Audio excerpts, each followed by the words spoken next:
Hello, hello, everyone, and welcome to our special event, Perfect Omegas, Finding the Right Ratio. My name is Mariana Nadai, and I will be your host today. So it's time to talk about omegas and to help us all understand why it's so important to have omegas as part of our diet. We're bringing our here today our founder and formulator, Julianne Lee, and a special guest, Billy Huckman from Green Juju. After Julie and Billy's presentation, we will be answering some of your questions. And you know the drill, please put your questions in the Q&A box at the bottom of your Zoom screen, and we will do our best to go over them all. The questions will be answered first come, first serve, and we ask for you to stick to the topic.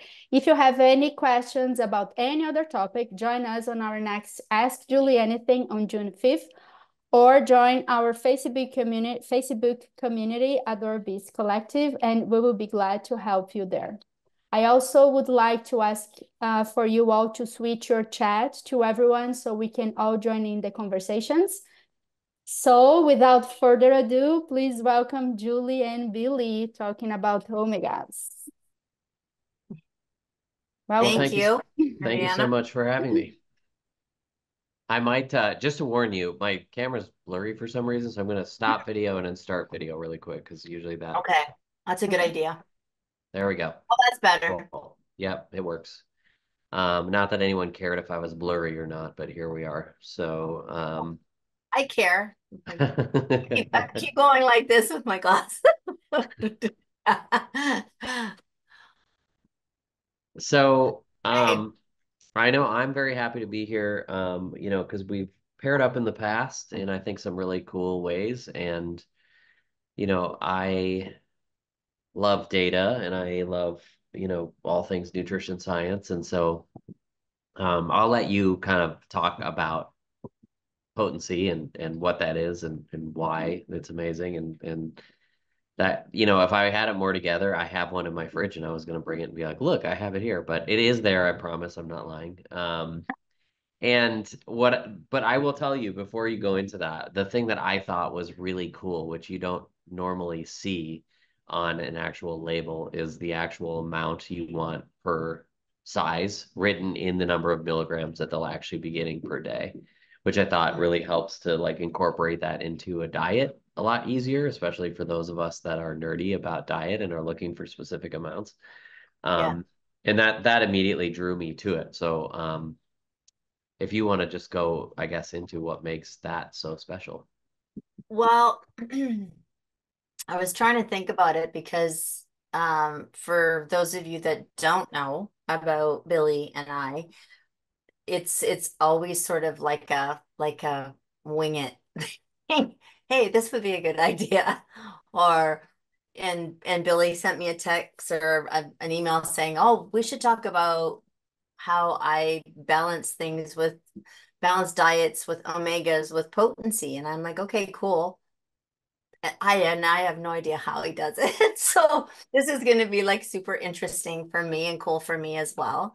But yeah, potency is kind of like this little gem where been I don't know, I've been using fish oil in my vet hospital for years and years and years. And then, you know, things change and we get more educated. And so we get more educated, but then it also, the commercialization of things sometimes reduces the original uh, sort of the original reason why we start things, right? So and there's always products that are going to go down that commercialization route and become less, less of quality, or they're produced quicker, or they're produced in a way that's more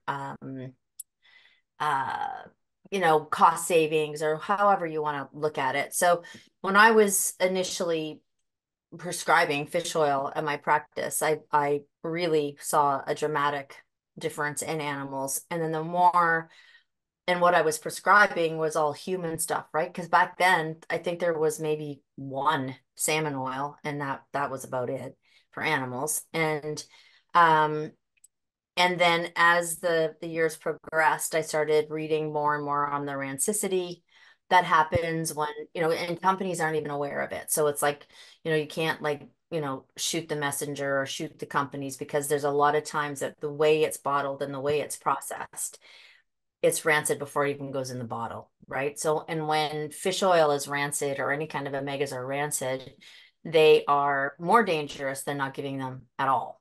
So there are good companies out there still that are very careful about making sure that their fish oils aren't rancid. But there's lots of companies that aren't.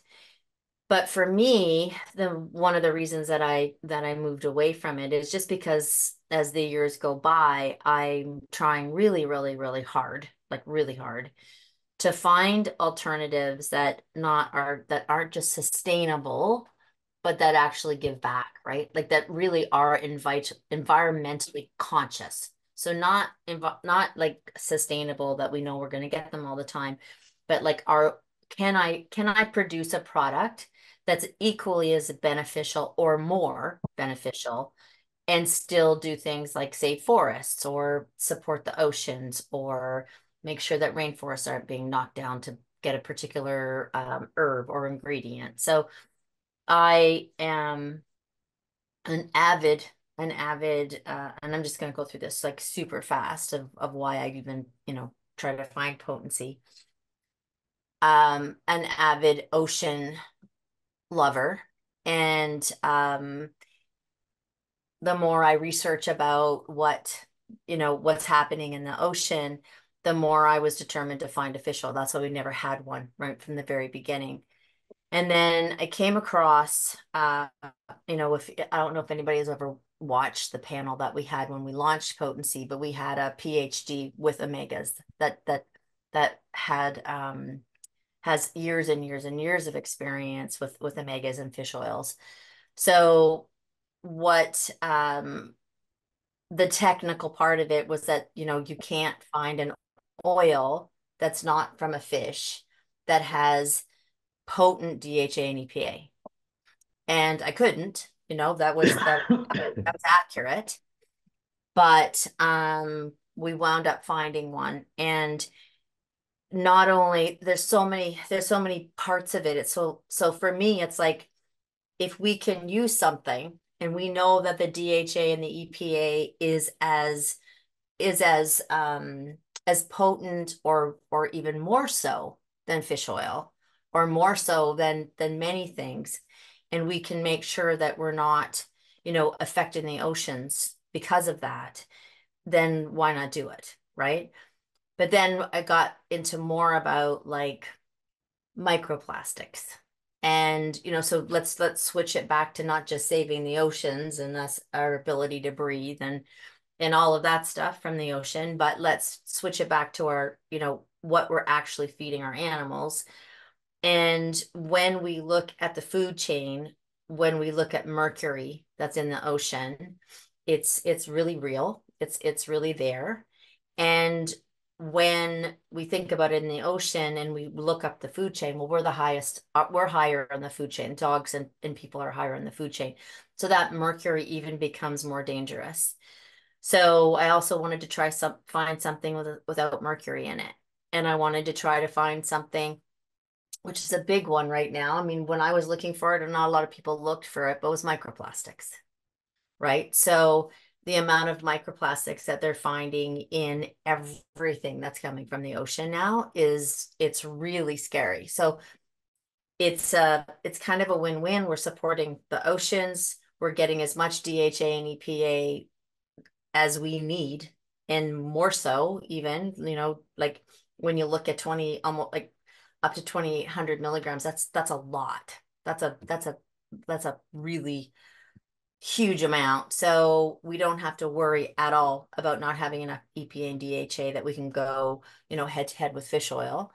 And then when we look at the concern of feeding our animals or ourselves microplastics, mercury and toxics from the ocean, that's another win-win that we don't have to worry about it. So that's about potency. And that's really all I really need to talk about and why I did it. So yeah, I think it's interesting about what you're saying because I didn't formulate it that way. But now that you mention it, it is, I would imagine, and I'll hear from you, that it is not easier, but it's more effective to be able to balance it, right? That's what you're saying. Yeah, and by the way, it's actually kind of I don't think you can hear, but my dog is like going crazy on a bone right at my foot, but so that should be fine. At least he's happy, so that's the good news.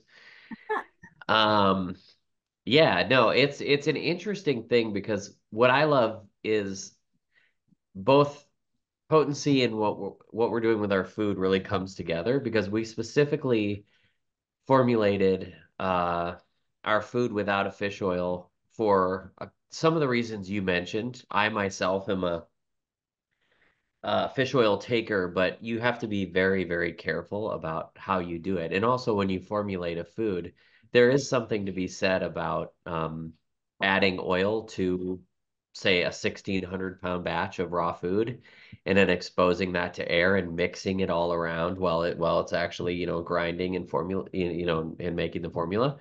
So, and for us in our food line, I mean, we try to keep it as limited as possible. And that's not only because we want it to be, for sensitive animals, we want a base of like, three essential ingredients from an allergy perspective, but also just for the sake of manufacturing. So if you have like our beef is heart, liver, kidney, bone, kale, and kelp.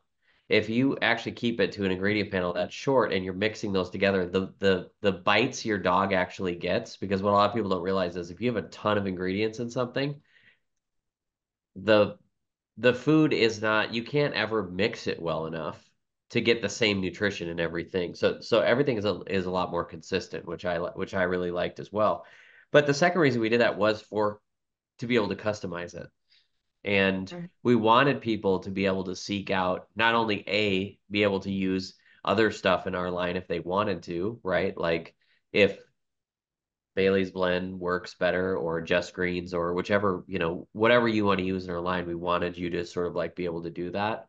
But also other products as well. So we were like, if you can find something like potency, um, I think that's the perfect way to. So what we're going to go over today is about achieving specific omega-3 ratios. So I guess really the starting point for this whole thing is all of our foods are balanced in that they all start at the within the range of the omega-3 to 6 ratio that we want, which is essentially 8 parts omega-6 to 1 part omega-3 and lower. So anywhere lower on that scale from what prey animals, I think usually average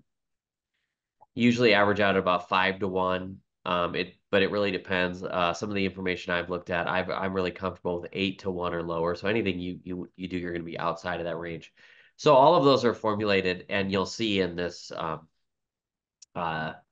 in the Excel sheet here that the information's good. I'm not great at Excel, so there are different colors, so that's pretty cool. But people are gonna look at this and go, "It's not that cool." So, but but so they're all formulated to be within the anti-inflammatory ratio. But the cool thing is, um, with your product and the level of which you put onto the actual label itself, you can actually just take the bottle, take our food, and then achieve whatever specific ratio you're looking for. And there's a lot of benefit.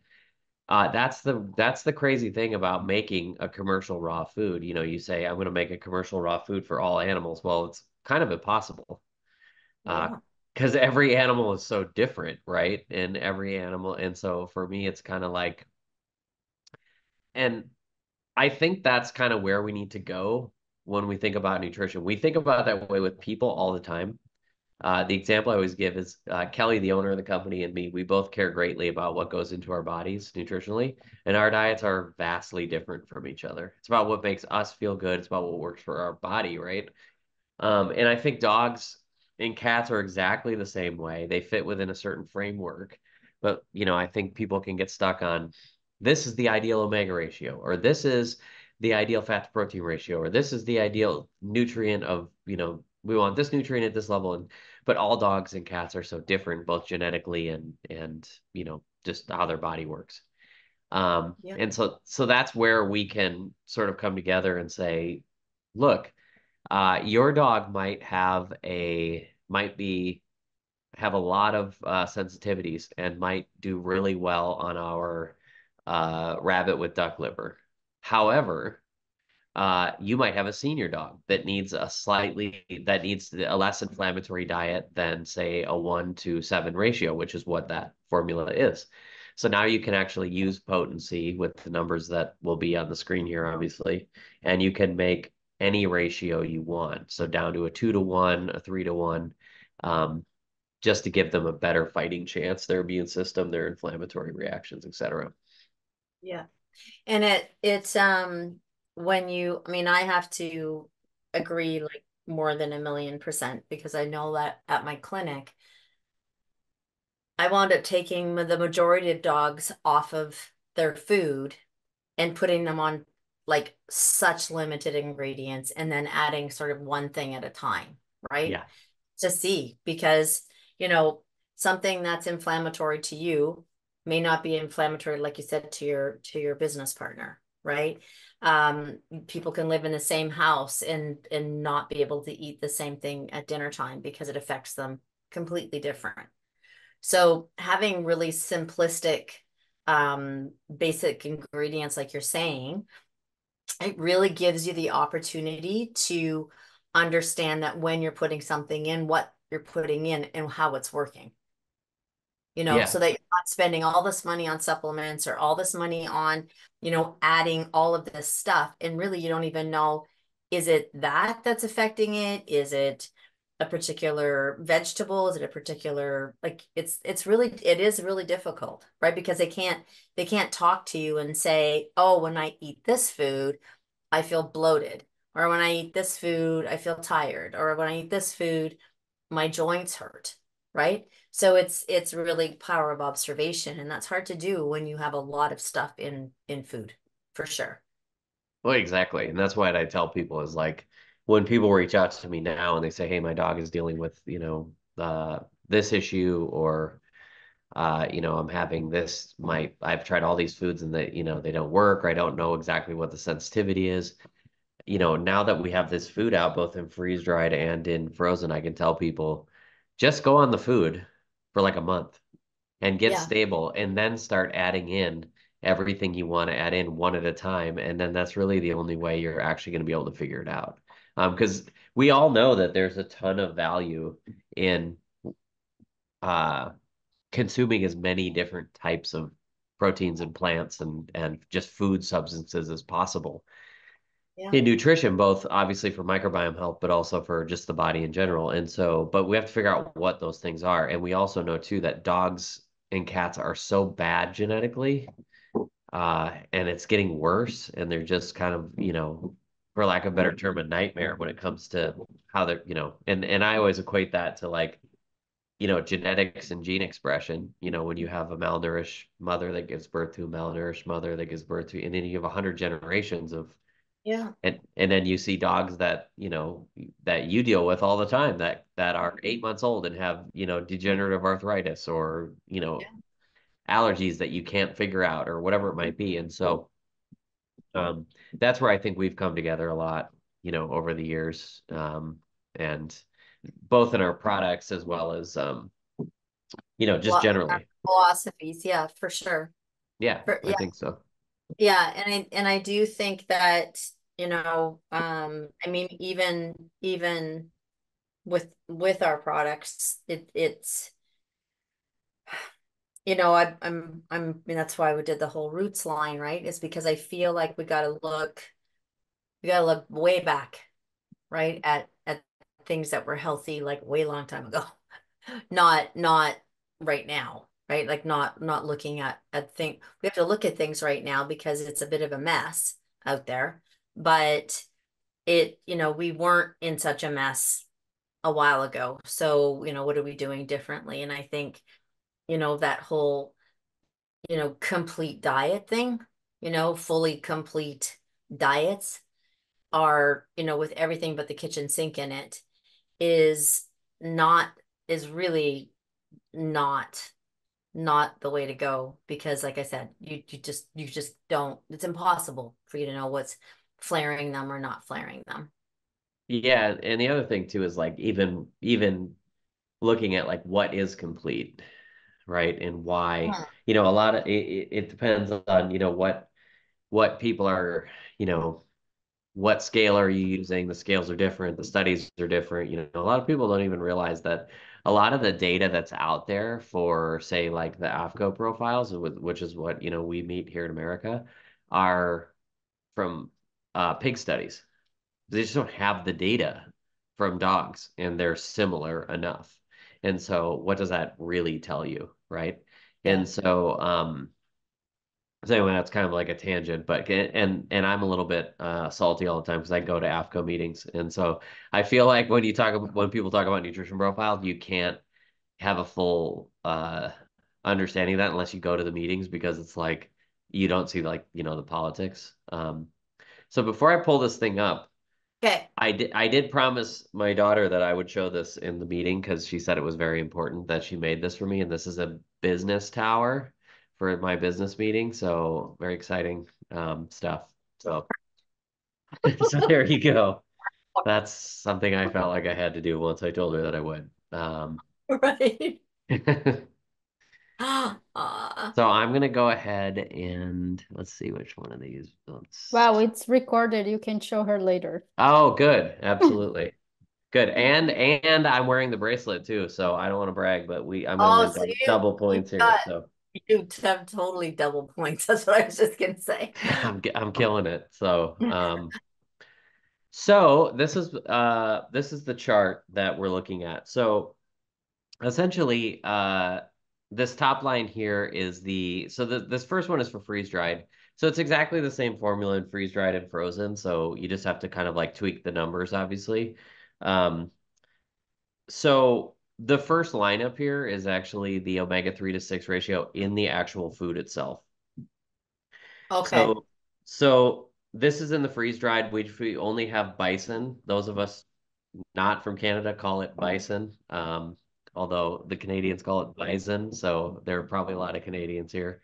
Mhm. Um, so there you're looking at that sort of top line. That's a 3-to-1 ratio of omega-3 to 6. And so for me, um, that's obviously as important as the overall total diet. How many omega-3 to 6s are you getting in general? So you want most of your omega-3s and 6s to come from EPA and DHA, exactly like you were talking about.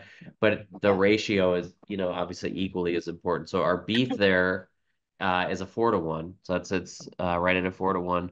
Our pork is an 8-to-1. And the interesting thing about pork and, say, duck in this case is even when you have so you may be saying to yourself, why is pork a higher omega-6 ratio? Because beef and bison can eat 100% grass as their diet, and but pigs don't. And even the best, uh, uh, our pigs, for instance, are pastured, and they're still going to eat grains. They're still going to eat some grains during that process. Another good example of that would be one of the reasons we didn't do just a straight poultry formula here was because even if you get like amazing sourcing, say for chicken or something like that, it's still going to be higher than that 8-to-1 ratio, and you'd want to combine it with something in the base formula in order to sort of, meet that.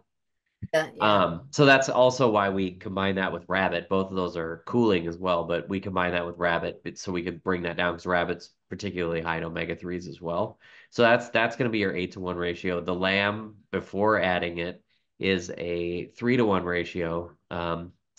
And oddly enough, well, it's not odd to me, but our goat is actually our best base ratio, which is 2-to-1. And that comes because half of this goat in here, so half of it's obviously grass-fed and pastured, and then half of it's actually wild harvested goat. So you get an even better A, nutrient profile, and then B, you get a better omega-3 profile based on the fact that you are going to have um, based on the fact that, they're getting that very diet. So those are like the base ratios. So you can see that there's, and by the way, those of you watching at home, this is a good time to like screenshot this information, and there'll be the information on the frozen as well. But so this is where you get into, you have these base ratios. Yeah. And then sorry, I can slightly hear my daughter and it's hard for me to concentrate, but I'm here, I'm good. We can't hear anything. And no, it's fine. I'm just like a ADD. Oh, So it's hard when your 3-year old is going, why isn't daddy snuggling with me? That's what I'm hearing. So, we're here. But so this is where we get into these ratios. You'll see some of the NA portions here, and that's just because that's the ratio in and of itself.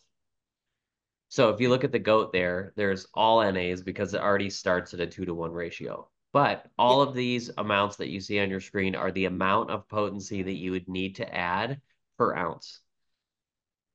per So ounce. that's, Okay. yeah, so that's not per serving, that's per ounce. So if you were doing, um, 4 ounces of beef a day, that would be 500 milligrams per ounce if you wanted a 1-to-1 ratio, say in the bison. Yeah. And again, particularly because you have them on each one of the actual, like the amount Yeah. there, um, and you can calculate that out, it becomes like particularly easy. So Yeah. anyone can get down from like a 5 to a 4 to a 3, or even I would recommend, any senior animal, especially, or any animal that's battling some kind of ailment, which is actually most dogs and cats, I feel like now, having any inflammatory issues, probably shoot for a 5-to-1 or under, or maybe even really shoot for a 2-to-1, which would be, um, obviously you can do that here, to be able to do that. So there's essentially, this is a little bit more, you'll see that the amounts are a little different on the frozen. So, because obviously there's inherent moisture there as well. So for those of you that are screenshotting this, these are the numbers for the frozen diet. So, I mean, to give you an idea, like the beef has 133 calories per ounce in the freeze-dried version, and then 36 calories per ounce in the frozen version. So obviously the moisture dilutes the calories. And one thing to keep in mind for those people that look at freeze-dried versus frozen labels, it's the same thing. So once you actually rehydrate the food, that you dilute those nutrients and fat and protein levels to essentially what the frozen is. So don't ever, let that scare you when you look at a freeze-dried label and it says 50% protein. It's really not once you rehydrate it. So that's So good. yeah, it's one of those things. And so these are the numbers for, like I said, the frozen. So, and we just released the frozen like 3 weeks ago. But we've had, since they're the same formula, we've had a lot of great data and results over the past, over a year that the freeze dried's been on the market. So this is kind of what I have here to go on. So any questions, comments? No, it's pretty simple, which is Yeah, really amazing because omegas aren't usually very simple. Like ex doing this is not normally very simple. exactly. And that's the greatest thing about it is like you have to have two companies like ours come together because you were on the label trying to provide people with uh as much Information. yeah, and for us we were like, okay, if we're formulating this out, well, one of the reasons we also did got all this fatty acid data because we did the full fatty acid panel on all of the meat itself, because we're not, obviously the whole point of this is we're not adding anything to it. So one of the things we wanted to show was like, oh, we can actually prove to you that the beef is grass fed because it's a 3-to-1 ratio, and that's a grass fed actual ratio. So one of the reasons we got this data was so we could show people like, look, this is an ethically raised cow, and we don't have to, it's not just a picture on a website. We can actually show you the data that shows like this is what the ratio you get when a cow eats um, only grass. And so it takes a company like yours who's doing the education with a company like ours who's trying to be as transparent as possible to actually have this data. Because if you formulate with fish oil in it, you could make up for a lot of, say you use meat that has too high in omega-6s, you can always kind of like add fish oil to kind of formulate that. Thank you so much. And so we didn't want to add anything to make it to make it a lot more limited, but then B, we also wanted to have that information out there for people so they could actually, not have to take our word for it. Mm-hmm. Yeah, So no, it's really helpful on like I said, on many levels, because when we're looking at trying to reduce inflammation, which is like all the time, right? Like systemic inflammation, like doesn't matter if you see it or you don't see it. Chances are, like you said, with dogs and cats, it's there. Well, with people too. So to be able to um not specialize, but independently work with it like this is really helpful. I have a question about your like, well, never mind. We'll go into questions later, but I have a question once we get there. oh, sure. I mean, we can. So I'm going to give people another. So if you want to take a screenshot, here it is, because I'm going to stop sharing my screen in a second. So, but also too, if I'm sure you can reach out to me as well. We are a small enough company to where me and the owner, Kelly Marion, actually answer all of the emails. So, feel free to email as well. However, I think this has been up here for enough time, so I will. There we go. Yeah, so I think it's a good time to take questions. Yeah? Okay. Mm-hmm. Okay, Julie, if you want to start with yours, and then I can go over the Q&A.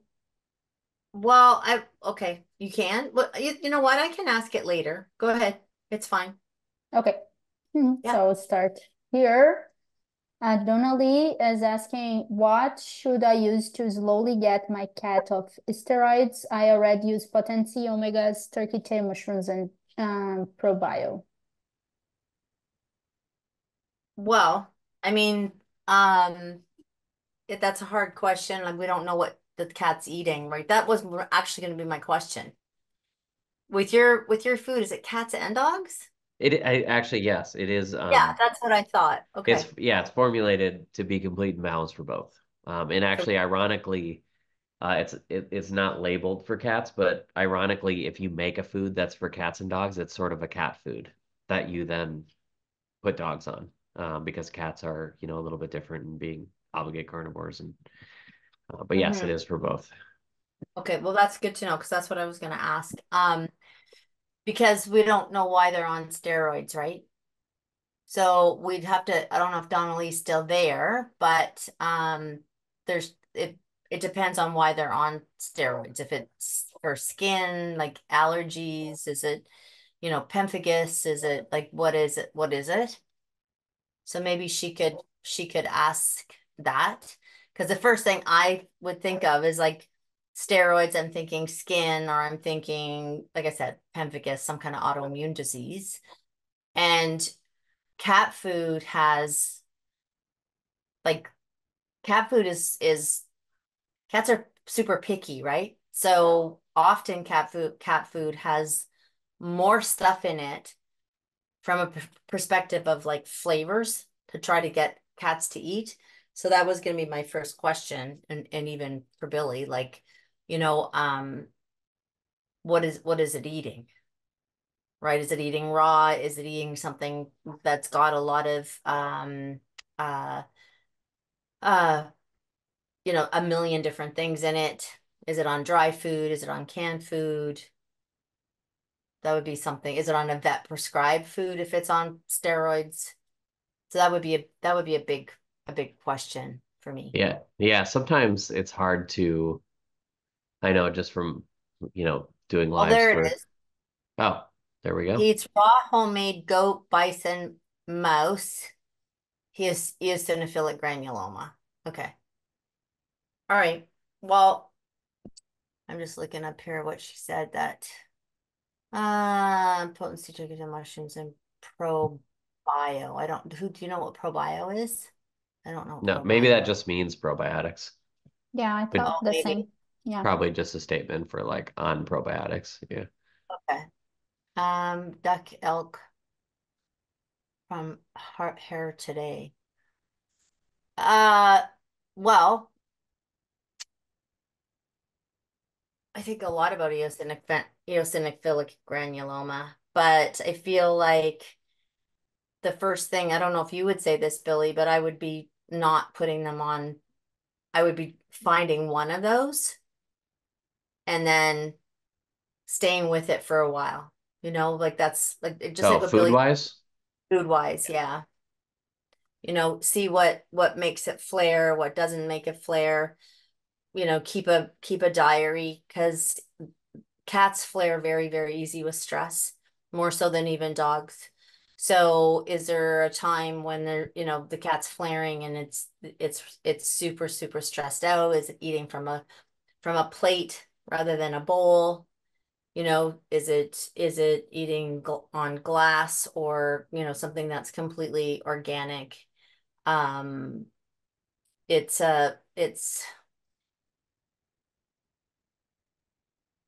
lysine is really good. Like lysine is really good for eosinophilic granuloma. It's almost like if you think of when I was working with cats with that, obviously homeopathics if you want to try to reach out to a veterinarian that does homeopathy because remedies like carcinosin and if it's painful, nitric acid, there's lots of different pepper sulf, there's lots of different remedies that are really good for that. But immune modulators, right? That's a big one. So things that modulate the cat's immune system. Okay, great. Thanks. Billy, Uh, how long do you recommend for them to stay on? Like, do you recommend like if something has an autoimmune disease or an allergy or whatever, and they're going to try your food, how long do you recommend them just being on one protein? I would say at least I would say a month is usually my Okay. um I mean at the very least at least a couple weeks, but why not go longer than that? I think too like especially when we're um when we're new to this sort of way of feeding animals or when our animal has a health issue, we're just excited to help them. And I feel like we can be like, okay, I'm gonna do 9 different proteins in a month and I'm going to do all these and that's great. However, we need to maybe go back to basics a little bit more than that, especially if you're dealing with something that's you hit the nail on the head. Like there are just so many factors to it, into, investigating why something is happening to an animal. There's everything from genetics to environment to, all of those things. So some of the variables you can control, which is the food, is good to kind of like simplify that. Yeah. I was a bit more hardcore at my clinic. I would make them stay on one for 3 months because I always felt like a 3 month thing was enough time to see that they're okay on it and then maybe try some supplements with it once we know it's okay and then adjust the supplements or also like it gives us some time to see if there's an emotional component to it and not just a food component.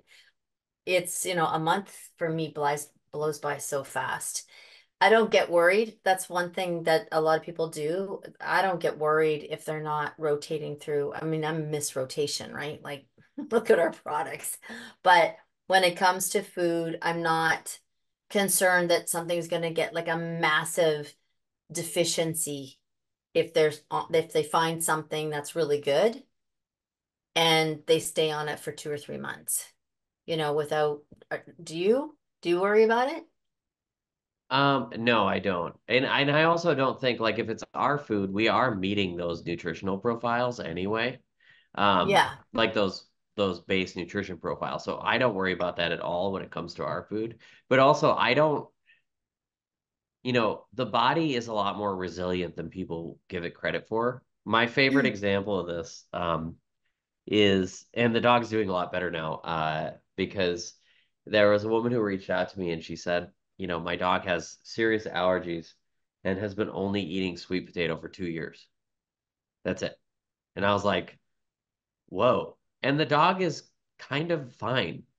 Like the dog is not, there's nothing that's like, we're not in emergency mode or anything like that. The dog is mostly okay. And obviously we transit, we're getting to a better place with that dog. But I think people, we probably place too much on like deficiency and it can happen very quickly. And so the better approach there is, in my opinion, is to help the health issue and then work on avoiding deficiency, that kind of thing. For sure. And also, I don't think, I'm always of the nature of trying to reduce cortisol, right? Like when an animal is sick and they're feeling crappy or they're allergic or it's reactive and they're really inflammatory. I think that, I worry about the cortisol levels because when the cortisol levels are high, they have a really hard time healing of anything. So I always say if you can find something that works for a while, just let their bodies heal for a bit, right? Give them some reprieve before we throw something else in that triggers them or flares them again, right? Like give them a little space to calm down, right? For that inflammatory overreactive state to calm down. Yeah. And I will say we might pull a Julie and Billy here and only answer one question, so I'm going to force us to move on. Yes. Okay, yes, I was just gonna say go. Because we can I know, it's so true. Go. Anonymous. Okay, Rebecca here is asking, but there's a lot of other questions where people can find your food here, your products in Canada, Billy. So our products are in everywhere in Canada but Quebec now. We just got distribution in January for Ontario East. So, but we are still working on like a store locator there. But we've been in the western part of Canada for quite some time. So the best way to find our products is to go to your local sort of independent retailer, and just ask if they don't have it, they can order it for you. And Okay. that's the most cost-effective way to get it. And also, if they have to order it for you, you'll get it usually in a week or less because they're getting an order every week anyway. But there's a lot of stores that are. I'm thinking of one offhand that I know we're in, which is Bone and Biscuit. So that's one, but there are well, that's there's many of those, but Mhm. so ask your local retailer is the best answer I can give currently. Perfect. Thank you. Yeah, So and yeah. with Bone and Biscuit too, like if there's a Bone and Biscuit nearby and that particular one doesn't have your food, Mhm. they can get it for Yeah. sure. Yeah. Amazing. So yeah, there's a anonymous question here. Can I substitute vegetables in my dog's diet with your omegas? No, No, they I would do wouldn't. different things. Oh, yeah, they're totally different. Okay. And the other thing too, what makes animal products and potency special is because they are uh EPA and DHA versus ALA, which there is ALA in animal products as well, but you're essentially not going to find those in plants outside of what you guys are doing. So, Yeah, which is like an algae. So yeah. it's not really even a plant either. It's a single cell organism. So it's yeah, no, and it doesn't, you get fiber with vegetables, you get all kinds of different things with Mhm. vegetables. Yeah. Amanda is asking the balance of EPA and DHA ratios are different for cats than dogs. How can you address that?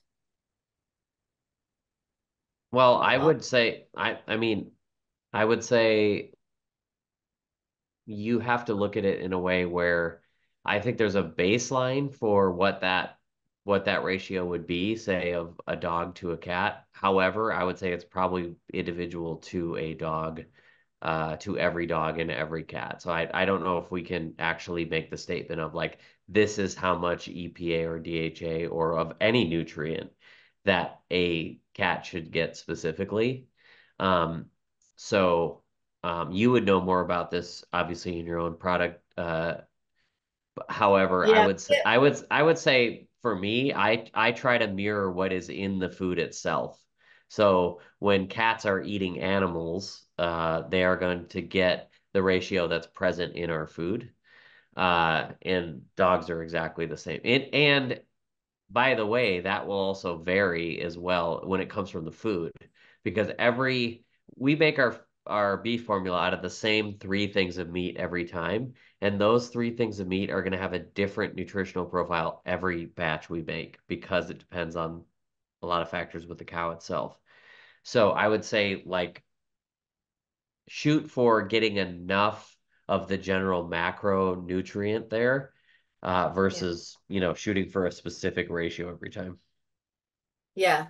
I mean, we have a list with dogs and with cats, but um it exactly like you said, like, with something like an autoimmune disease, you can go up. Like you're not it's not so dicey, and because the ratios are so balanced, we're not really concerned, right?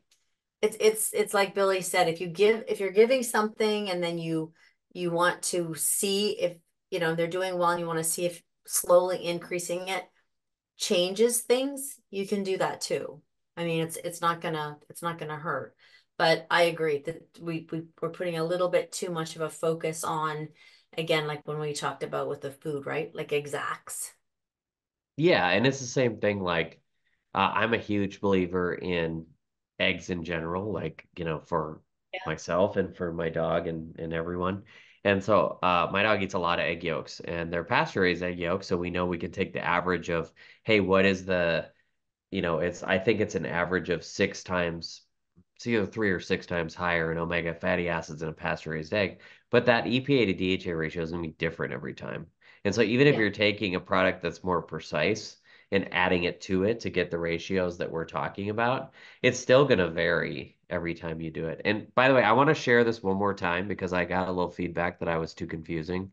So let me just just do something really quick. Uh, so I just want to just quick explain what this is here. So the top ratio there is the actual the amount of omega-6 and the amount of omega-3 per ounce of green juju's food. The bottom ratios there are the amount in milligrams that you need to add per ounce of potency in order to get those ratios. So if you want to make a 2-to-1 ratio with our beef, you need to add 44 milligrams of potency per ounce. Or if you want to do a 1-to-1 ratio, it's 130. So Yeah. hopefully that makes sense. And then I'll just flash the freeze-dried one up here really quick in case people need that again. Um, but I didn't want that necessarily to be confusing. So let me stop share again. There you go. Cool. Okay. Another question here. Is there such a thing as giving too much omega? Um, Julie, I'll let you start on that one. When I read that question, I started to laugh because at the beginning of the Omega circuit, like in 1997, um, they used to say, for joints and things like that, keep giving it higher and higher and higher until you get loose stool and then back off. Hmm. And then, and it was, Interesting way to. yeah, it was this thing about trying to sort of load the body to the level that then it would get diarrhea or would get soft poop, and then back away a bit and then let the dog recover, not recover, but stabilize, and then try it again, you know. But because omegas come, my question would be, I think you can get too many omegas with one source. But what Hmm. Billy was talking about, like if you're giving 1,000 milligrams of potency and you're giving eggs, it's different. They're Yeah. different. So you don't have to worry about giving omegas if you're giving all kinds of different omegas, right? Th then you wouldn't. But to give too much fish oil or too many omegas in an oil, you can, and depending, right? Like that's always why I'm scared to give fish too much fish oil, that if I don't know what the source is, if people don't know what the source is because of the toxins in it, right? Like you don't want to Yeah. be using a ton of mercury or a ton of microplastics and things like that. So I would say that give too you can give too much if you're giving too many milligrams of like a fish oil or a DHA and EPA. I wouldn't like blow it out of the water. I would prefer, if you want to give lots, is to find different sources coming from different things like eggs. And I would say that's true of things generally, right? If you're talking about probiotics, you want to feed the wolf and then you want to get some probiotics from food and you want to, so it's the exact same 100%. thing where, yeah, Yeah. it's, I think that's kind of like how nutrition works generally. And the other thing to think about too is omega-3 and 6 or other omegas, there's other, that's just two numbers, right? There's other omega numbers. I used to know the number right offhand, but I can't remember how many, it's like 30 or something like that, of the kind of like identified omega fatty acids. However, it's still always going to be a shorter, it'll show kind of how important they are because it's still going to be a smaller amount in the diet overall. A great Yeah. example of that was I was doing a talk on fat with uh, Dr. Katie Woodley, and I was saying that when you analyze our diets, over slightly over half of all of our diets are saturated fat because that's a natural makeup. It's in every cell um, Yeah. of animals. And so even if you are doing more omegas or less, it's sort of going to be a lower percentage of the diet anyway. And that's my shout out, by the way, to saturated fat, which is like super healthy fat. And so that's what, just as a side note, I always get like, I always think it's funny when people in the um, pet nutrition, industry will say like, well, X ingredient, well, that's just saturated fat. Well, it's like, well, if your animal's on a meat-based diet, it's mostly saturated fat. So, and that's mostly every animal. So yeah, I wouldn't really worry about it, especially because you want to get, like you said, you'd want to add potency, you'd want to get some from the meat itself. I mean, all those ratios that I just showed you were like, if you were getting down to like a 3-to-1, it was like half and half between the actual food itself and between the supplement. So, I think maybe the one thing that people might want to be careful of is like, you're talking about chicken, mm, right? So if an animal's on a chicken-based diet and you're feeding, something with high ALAs, right? That has a high omega-6 and ALA, yeah, I wouldn't want to do that, right? I would think that you'd have to be very careful of feeding too much.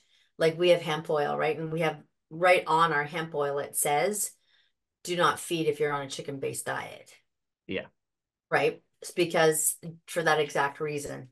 So, but when you're talking about, you know, eggs, when you're talking about not plant and you're talking about animal and fish or algae or eggs, then I wouldn't worry about it. It's like like the more diverse, the better. exactly. That's a very good way of putting it. Great, thanks, guys. Amanda is asking, my understanding is that we have abundant O6 EFAs through diet and that it's O3 that we need rather than O6. What are your thoughts and how can you account for or measure what's required for the individual?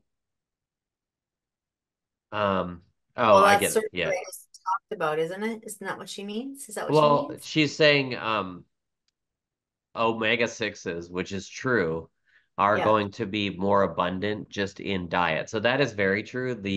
Yeah. Um the typical like American diet is just flush in omega 6s. It's like you should be staying below the same 8-to-1 ratio as a human. And Yeah. there are studies that showed it's like 50-to-1, right? Because we consume so much vegetable oils and things like that. Um, so they are pretty prevalent in diet. So that's exactly what we're talking about doing is is essentially adding more omega-3 or eating the right foods that are sourced correctly to get that ratio of omega-3. Now, if you're a human, if you just avoid vegetable oils, you go a pretty long way in not having, too many omega-6s. But keep in mind too, though, everyone sort of talks a lot about omega-6s being bad, but they're not. They're actually equally as important as omega-3s. They just have to be in balance together. So it's just the fact that one is way out of whack. So like if you cut yourself, omega-6s are part of the healing process, just like omega-3s are, right? And for the anti-inflammatory and the inflammatory process. But it doesn't mean that because you often hear like omega-3s are anti-inflammatory and omega-6s are inflammatory. Well, that's true, but there's an omega-6 called CLA I was just gonna in say.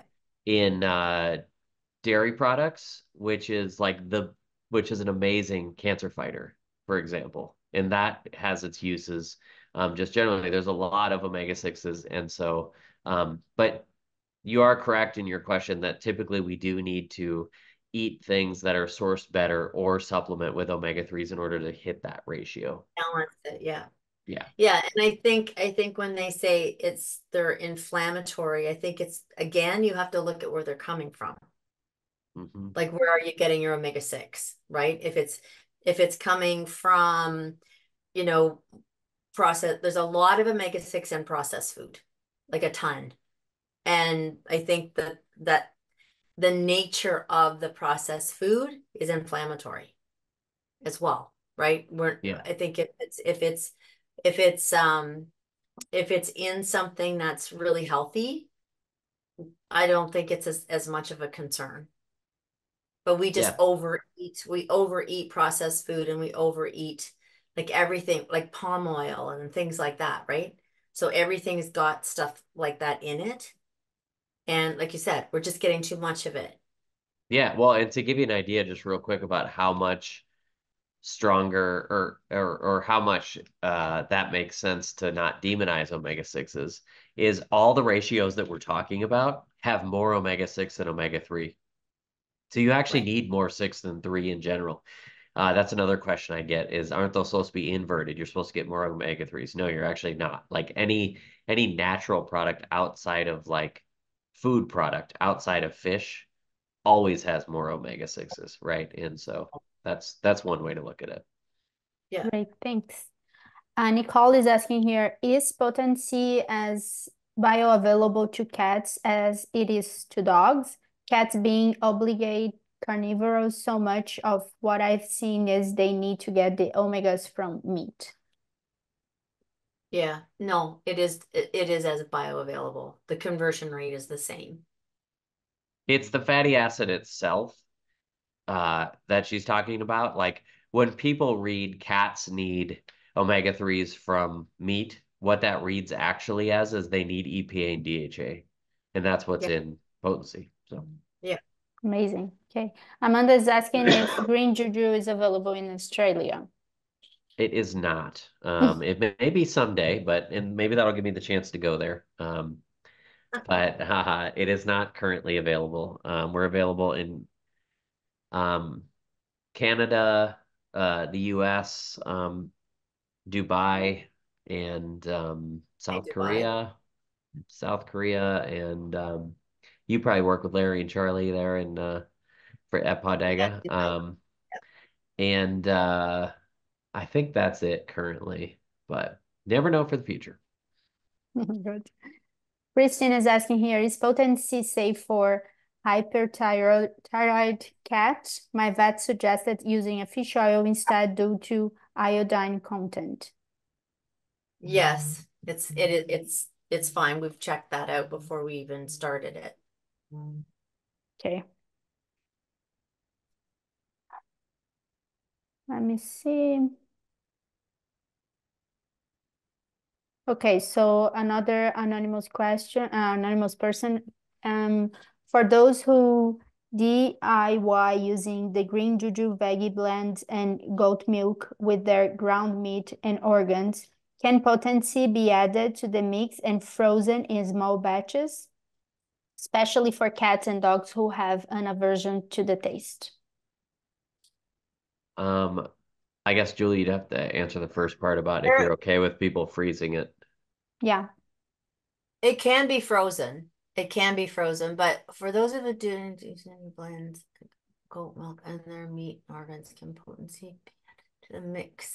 So they talking about using the veggies, and then what are they talking about? They're talking about making a complete food. They're basically doing the meat portion, and then they're also using our goat milk as well as our veggie blend, and then they're adding potency to it, making batches and then freezing it. I see. Yeah, that's fine.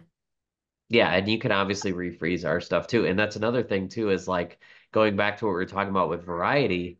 There you have goat milk, which is obviously another source of ALA, EPA, and DHA.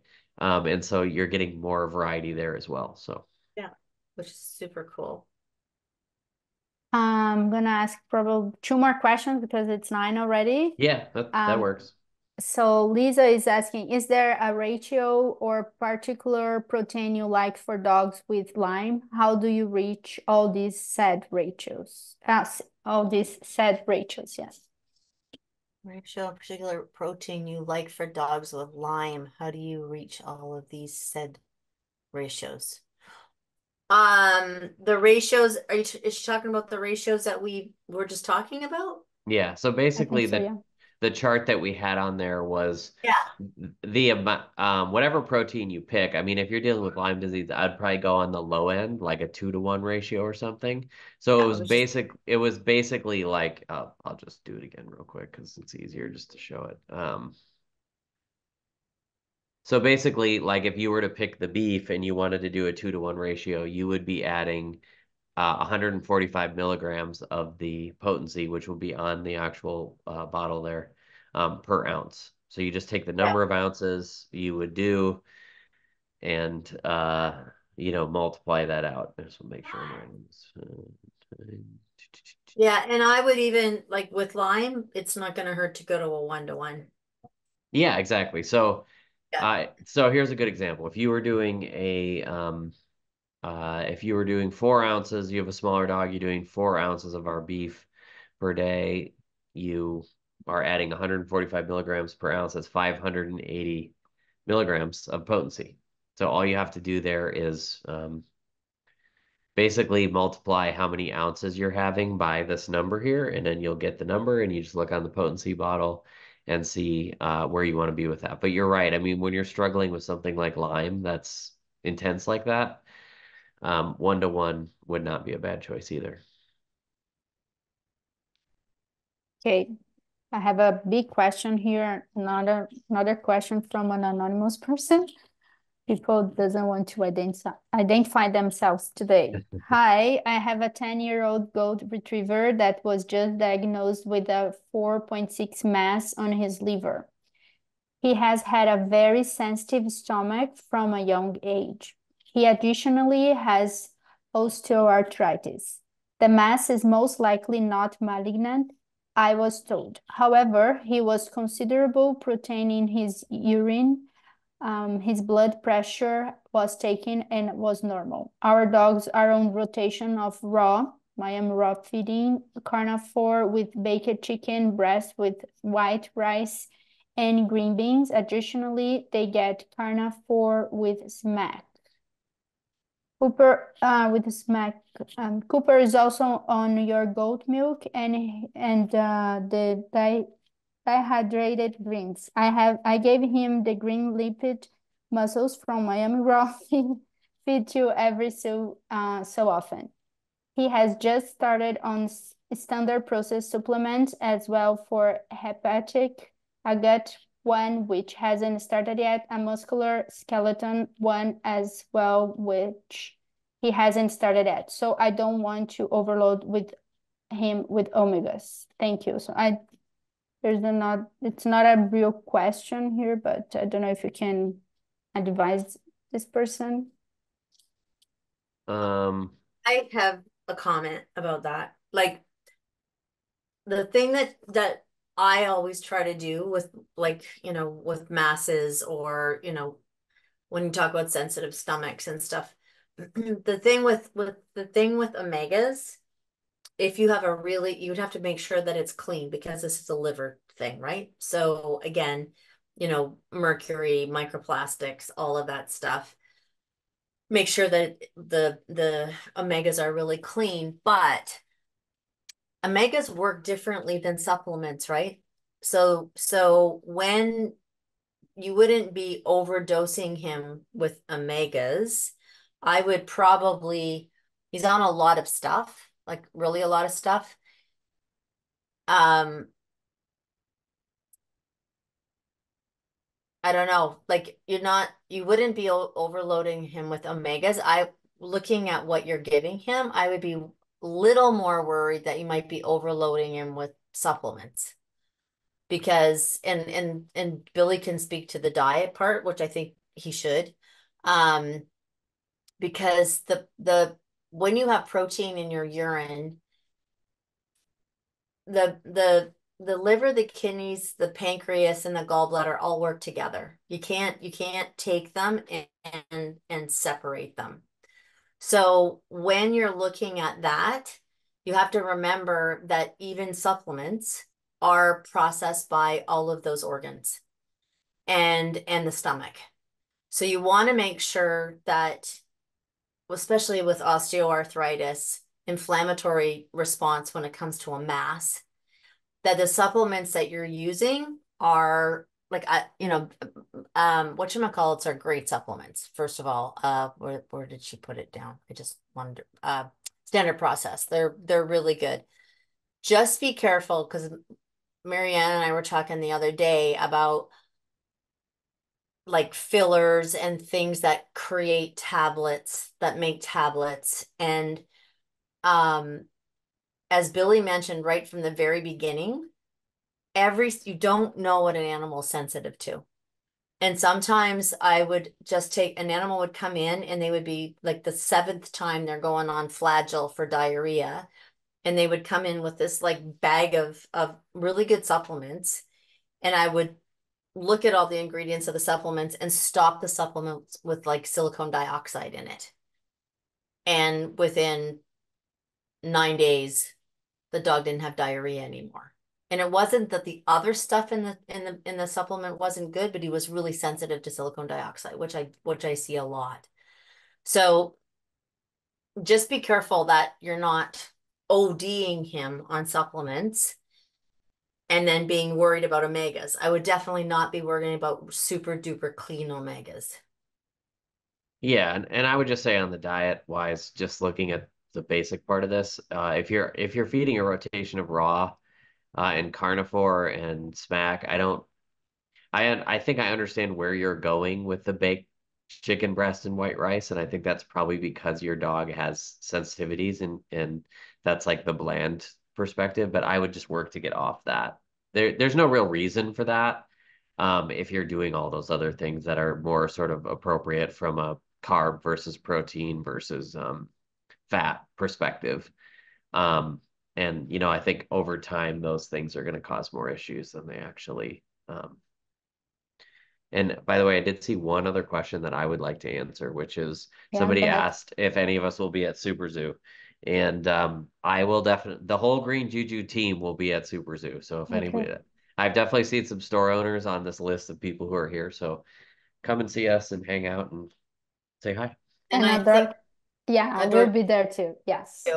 Wow, the ever elusive Julianne Lee may be in Las Vegas. I can't even imagine, because I never get to see her. So what are you talking about? We were just together in Ontario. Yeah, that's true. Well, whatever.